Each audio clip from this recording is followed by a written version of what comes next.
Welcome to the Fear and Greed Afternoon Report for Thursday, the 30th of June, 2022. I'm Michael Thompson. Every afternoon, we've got the 5 things that happened today that you need to know about, so let's jump into it. Story number 1, a tough day to finish the financial year, with the S&P ASX 200 down almost 2% to 6,568 points. Not exactly how you'd like to finish up, down 10.2% for the year. There were some big losses today. The utilities sector was down 2.9%, materials down 2.8%, and the tech sector slid 2.3%. The banks had a shocker. All 4 big banks plus Macquarie all down between 2 and 3%. BHP lost 3.5%, Rio Tinto wasn't much better, and Fortescue was off 4.7%. For a second day in a row, the worst performer on the bourse was Tyro Payments. It closed down about 6.2% today, with investors still selling off the group following Wednesday's news that CEO Robbie Cook was heading to Star Entertainment. Best on the top 200 today, though, was PointsBet, up 12.4%. It hasn't been a great year overall, though, for the sports betting outfit, down 77% across the financial year. It was, though, yesterday's best result by a big margin, PointsBet being up 12.4%. The next best performer was Domino's Pizza, up just under 1%. Story number 2 this afternoon, Commonwealth Bank has gotten in early ahead of next week's Reserve Bank board meeting, increasing interest rates on a range of loans. The most significant increase was a massive 140 basis point jump for all fixed rate loans, covering both owner-occupiers and investors. One variable rate loan did have a reduction in rate by 0.15%, but that's only for new customers with a hefty 30% deposit.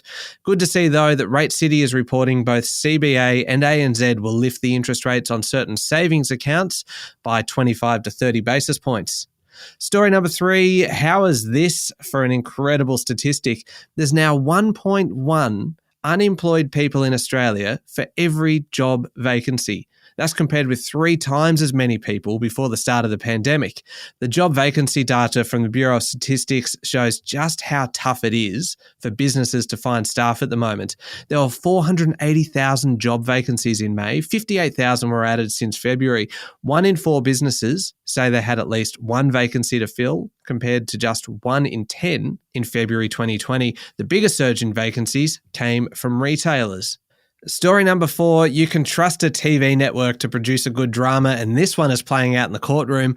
The Australian reports that Channel 7 has launched federal court action against Cricket Australia in a bid to terminate its $450 million TV rights deal.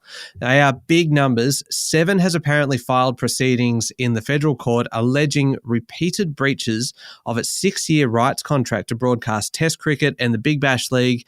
The claims apparently relate to the quality and standard provisions of the deal, centering really on the struggling Big Bash League, which has been hurt by a lack of big name stars that have been available to play. 7 still has 2 years left to run on the deal.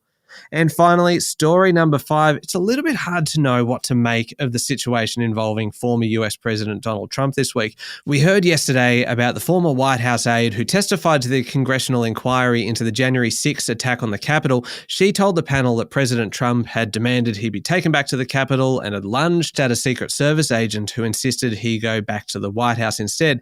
But it's all getting a little bit murky now. Apparently, senior Secret Service agents are reportedly prepared to testify that the then president did not attack his security detail or try to grab the steering wheel of the vehicle. We are just going to have to wait and see who gets called to testify and where this all ends up. That's it for the afternoon report for Thursday, the 30th of June, 2022. Adam Lang and I will be back tomorrow morning for the Friday edition of Fear and Greed. I'm Michael Thompson. Enjoy your evening.